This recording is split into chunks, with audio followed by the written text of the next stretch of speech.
Hello guys, ಈಗ ನಾವು ಬಂದಿದ್ದೀವಿ ಸಂಗೊಳ್ಳಿ ರಾಯಣ್ಣ ರಾಕ್ ಗಾರ್ಡನ್ ನೋಡಲಿಕ್ಕೆ. ನನ್ನ ಜೊತೆ ಇದ್ದಾರೆ ನಮ್ಮ ಮಾಮನ ಮಗ ಹಾಗೂ ನಮ್ಮ ತಮ್ಮ ಮಾರುತಿ. ನೋಡಿ, ಎಲ್ಲರೂ ತುಂಬ ಜನ ಬಂದಿದ್ದಾರೆ. ಇಲ್ಲಿ ಸಂಡೇ ಆದರೂ ಕೂಡ ಜಾಸ್ತಿ ಜನ ಬಂದಿದ್ದಾರೆ. ನೋಡಿ, ಇದು ಎಂಟ್ರೆನ್ಸ್ ಆಫ್ ರಾಕ್. ನೋಡಿ, ಇಲ್ಲಿ ಬೋರ್ಡ್ನ ಓದಿ, ಕ್ರಾಂತಿವೀರ ಸಂಗೊಳ್ಳಿ ರಾಯಣ್ಣ ಕ್ಷೇತ್ರ ಅಭಿವೃದ್ಧಿ ಪ್ರಾಧಿಕಾರ, ಕ್ರಾಂತಿವೀರ ಸಂಗೊಳ್ಳಿ ರಾಯಣ್ಣ ಶೌರ್ಯಭೂಮಿ. ಗಾಯ್ಸ್ ಹೇಳಿದ್ನಲ್ಲ, ಇಲ್ಲಿ 100 ರೂಪೀಸ್ ಎಂಟ್ರಿ ಫೀಸ್ ಇದೆ ಅಂತ. ಇದೆ ನೋಡಿ, ಕ್ಯಾಶ್ ಕೌಂಟ್ರ್ ಈ ಥರ ಮಾಡಿದ್ದಾರೆ. ಇಲ್ಲಿ ಚಿಲ್ಡ್ರನ್ಸ್ಗೆ 50 ರೂಪೀಸ್ ಇದೆ, ಅಡಲ್ಟ್ಸ್ಗೆ 100 ರೂಪೀಸ್ ಇದೆ. ಸಾಕಿಟ್. ಇದು ಮೇನ್ ಡೋರ್.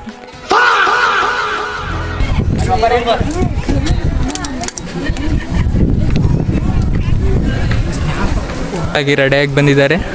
ಚೆಕ್ ಮಾಡಿ. ಈಗಿನ ನಮ್ಮದು ರಾಯನ್ಗಳು. ಹಾಂ, ಇಲ್ಲಿ ಚೆಕ್ ಮಾಡ್ತಾ ಹೋಗೋಣ ಬನ್ನಿ, ಏನೇನಿದೆ ಅಂತ. ಈಗ ನಾವು ಎಂಟ್ರ್ ಆಗ್ತಾ ಇರೋದು ದರ್ಬಾರ್ ಹಾಲು. ಚೆಕ್ ಮಾಡಿ. ನೋಡಿ, ರಾಯನಿನ ಥರನೇ ರೆಡಿಯಾಗಿ ಬಂದವರು ಒಬ್ಬರು. ಸಖತ್ ಆಕ್ಟಿಂಗ್ ಮಾಡ್ತಿದ್ದೆ ಕಾರಣ.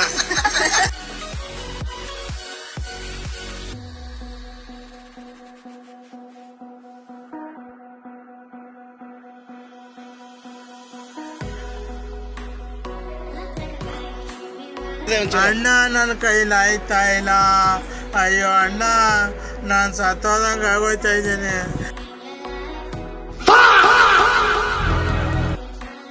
ಕಿತ್ತೂರು ಸಾಮ್ರಾಜ್ಯದ ಅರಮನೆನ ಬನ್ನಿ ತೋರಿಸ್ತೀನಿ ಹೇಗಿದೆ ಅಂತ. ಮೊದಲಿನ ಕಾಲದಲ್ಲಿ ಸಂಗೊಳ್ಳಿದಿಂದ ಕಿತ್ತೂರಿಗೆ ಹೋಗ್ಲಿಕ್ಕೆ ಬಂಡಿನ ಯೂಸ್ ಮಾಡ್ತಾ ಇದ್ರು. ಈ ಥರ ಬಂಡಿ ಮೊದಲಿನ ಕಾಲದಲ್ಲಿ ಇರ್ತಿದ್ವಿ. ಇದು ಕಿತ್ತೂರು ಸಾಮ್ರಾಜ್ಯದ ಸಂಸ್ಥಾನದ ದರ್ಬಾರು.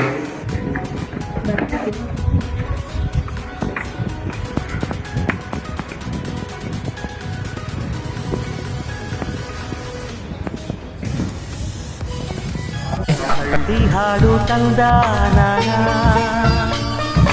ಹಳ್ಳಿ ಪಾಡು ತರನ, ನಮ್ ಭೂಮ್ ತಾಯಿ, ನಮ್ ಭೂಮ್ ತಾಯಿ. ಎಲ್ಲಿ ಸಿಗ್ತಾ ನಿಮ್ಗೆ? ಹೊಡಿರಿ ಚಪ್ಪಾಳೆ, ಹೊಡಿರಿ. ಇದು ನಮ್ ದೇಶ ಅಂದ್ರೆ. ಕಾಮಿಡಿಯಾಗಿ ಹೇಳ್ಬೇಕಂದ್ರೆ ರಾಯನ್ಗಳನ್ನ ಈಗ ನೋಡ್ಕೊಂಡ್ಬಿಡಿ ಎಲ್ಲ. ನೋಡಿ ನೋಡಿ, ಅದೇ ಗೆಟಪ್ ಅಲ್ಲಿ ಬಂದಿದ್ದಾರೆ. ಇಲ್ಲಿ ಚೆಕ್ ಮಾಡಿ. ರಾಯನ್ ಕುಲ್ಲ ನೋಡಿ.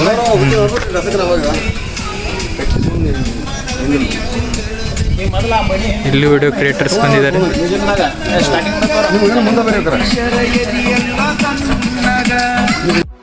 ನನ್ ಮೇಲೆ ನಿನ್ಗೆ ಯಾಕೆ ಇಷ್ಟು ದ್ವೇಷ? ನಾನು ಏನ್ ತಪ್ಪು ಮಾಡಿದ್ದೀನಿ? ನಾನೇನಯ್ಯ ತಪ್ಪು ಮಾಡಿದೆ? ಇದು ರಾಯಣ್ಣ ಹುಟ್ಟಿದ ಸನ್ನಿವೇಶ, ಅವ್ರನ್ನ ತೊಟ್ಟಲೊಳಗೆ ಹಾಕುವ ಒಂದು ಸುಂದರವಾದ ಚಿತ್ರೀಕರಣ ಇಲ್ಲಿ ಭಾಳ ಚೆನ್ನಾಗಿ ನಿರ್ಮಿಸಿದ್ದಾರೆ. ನೋಡಿ ಫ್ರೆಂಡ್ಸ್, ರಾಯಣ್ಣವರ ಸಮಯದ ಬ್ರಹ್ಮಣ್ಣವರು ಹುಲಿ ಜೊತೆ ಹೋರಾಡಿ ಹುಲಿನ ಕೊಂದು ಕಾಸು ತಂದಿರ್ತಾರೆ. ಅದನ್ನು ಜನಗಳೆಲ್ಲ ಸೆಲೆಬ್ರೇಷನ್ ಮಾಡಿ ಆಗಿನ ಕಿತ್ತೂರು ಮಲ್ಲಸರ್ಜಿ ದೇಸಾಯಿ ಹತ್ರ ಬಂದು ಹೇಳಿ ಒಂದು ಸುಂದರವಾದ ಸನ್ನಿವೇಶ ಭಾಳ ಚೆನ್ನಾಗಿ ನಿರ್ಮಿಸಿದ್ದಾರೆ ಅಂತಲೇ ಹೇಳ್ಬೋದು. ರಾಯಣ್ಣನ ಆಟ ಪಾಠ ಶಾಲೆ ಇದು. ಗರಡಿ ಅಂತ ಹೇಳ್ತಾರೆ ಇದಕ್ಕೆ. ಗರಡಿ ಅಂತ ಹೇಳ್ತಾರೆ ಇದಕ್ಕೆ. ಇಲ್ಲಿ ಬರ್ದಿದ್ದಾರೆ, ನೀವು ಚೆಕ್ ಮಾಡ್ಕೋಬೋದು. ಅದು ಝೂಮ್ ಆಗಿ ತೋರ್ಸೋಕ್ಕಾಗಲ್ಲ ನನಗೆ.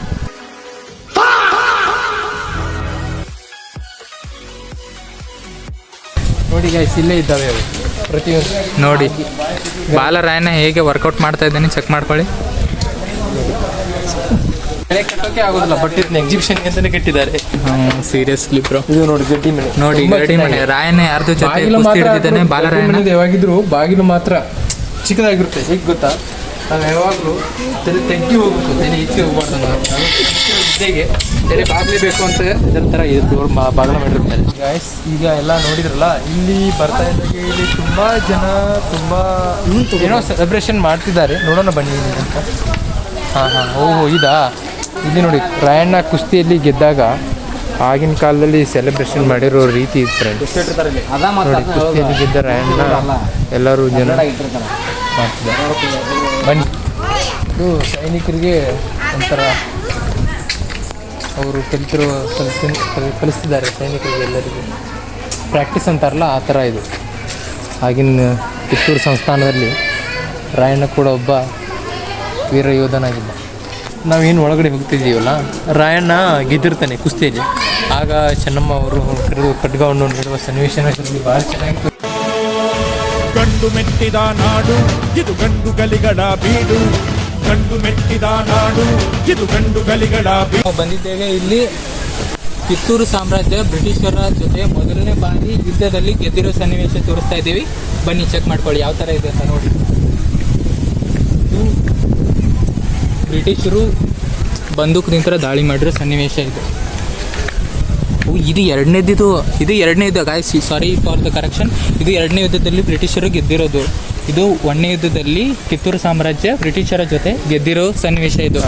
ರೈಟ್ ಸೈಡ್ ಇರೋದು ಮೊದಲನೇ ಯುದ್ಧ, ಲೆಫ್ಟ್ ಸೈಡ್ ಇರೋದು ಎರಡನೇ ಯುದ್ಧ ಗಾಯ್ಸ್, ಚೆಕ್ ಮಾಡ್ಕೊಳ್ಳಿ.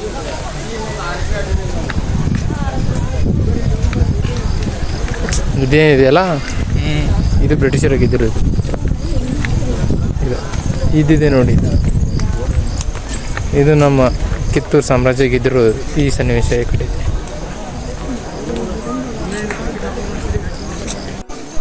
ಇದು ನಮ್ಮ ಕಿತ್ತೂರು ಸಾಮ್ರಾಜ್ಯದವರು ಬ್ರಿಟಿಷ್ ವಿರುದ್ಧ ಫಸ್ಟ್ ಯುದ್ಧ ಗೆದ್ದಿರ್ತಾರಲ್ಲ, ಅದನ್ನು ಸೆಲೆಬ್ರೇಷನ್ ಮಾಡ್ತಿದ್ದಾರೆ.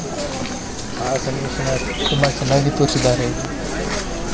ಚೆಕ್ ಮಾಡ್ಕೊಳ್ಳಿ ಗಾಯ್ಸ್ ಯಾವ ಥರ ಇದೆ ಅಂತ.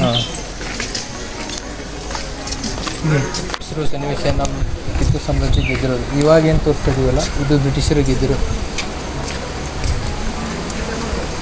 ಇದು ನೋಡಿ, ಮೋಸದಿಂದ ನಮ್ಮ ಬ್ರಿಟಿಷರು ನಮ್ಮ ಕಿತ್ತೂರು ಸಾಮ್ರಾಜ್ಯವನ್ನು ಸೋಲಿಸಿ ಪ್ರತಿಯೊಬ್ಬ ಸೈನಿಕರನ್ನು ಸೆರೆ ಹಿಡಿತಾ ಇದ್ದಾರೆ.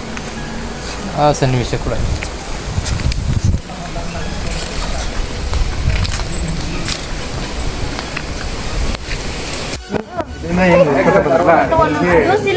ತುಂಬ ಟಯರ್ಡ್ ಆಗಿರುತ್ತಲ್ವ, ಫೆಸಿಲಿಟಿ ಸ್ಟೋರ್ ಮಾಡಿದಾರಂತೆ. ಸ್ಟೋರ್ ಅಲ್ಲ, ಐಸ್ ಕ್ರೀಮ್ ಅಂಗಡಿ ಇದೆ. ಅಣ್ಣ ನನ್ನ ಕೈಲಿ ಆಯ್ತಾ ಇಲ್ಲ.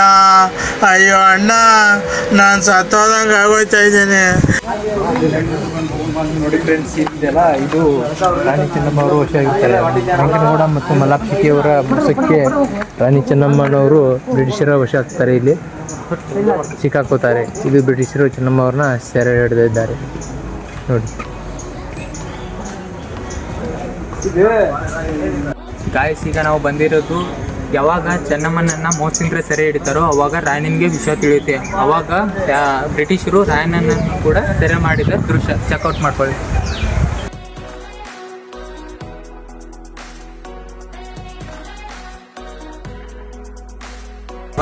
ಗಾಯ್ಸ್, ಯಾವಾಗ ರಾಯಣ್ಣನ ಬ್ರಿಟಿಷರು ಸೆರೆ ಹಿಡಿದು ಅವನ್ನ ಸೀದಾ ಸೆಂಟ್ರಲ್ ಕಾರಾಗೃಹ ಧಾರವಾಡಕ್ಕೆ ತಂದು ವಶಪಡಿಸ್ಕೋತಾರೆ. ಅದಾದಮೇಲೆ ಸ್ವಲ್ಪ ದಿನದ ನಂತರ ಅವ್ರನ್ನೆಲ್ಲ ರಿಲೀಸ್ ಮಾಡಿರೋ ದೃಶ್ಯ ಇದು, ಚೆಕ್ ಮಾಡ್ಕೊಳ್ಳಿ.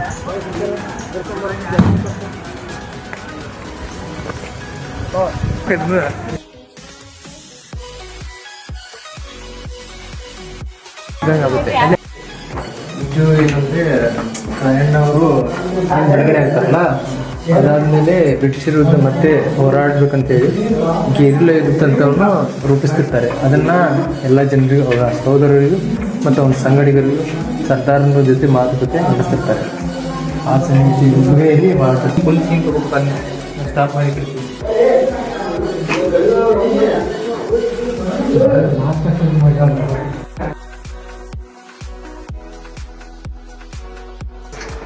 ಕಮ್ಮಾರ್ ಸಾಲಪ್ಪ ಮೊದಲ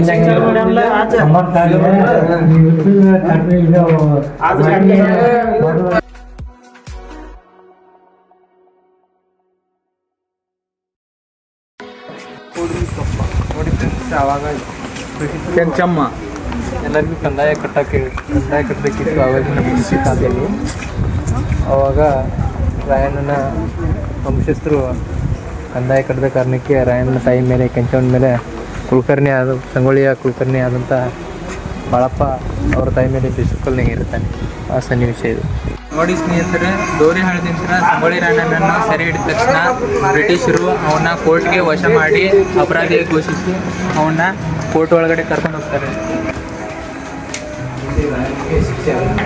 ರಾಯಣ್ಣನ ಇದೇ ಅಪರಾಧಿ ಅಂತ ಘೋಷಿಸಿ ಅವನಿಗೆ ಗಲ್ಲು ಶಿಕ್ಷೆ ನೀಡಲಿಕ್ಕೆ ತೀರ್ಪು ಕೊಡ್ತಾರೆ ಜಡ್ಜಸ್.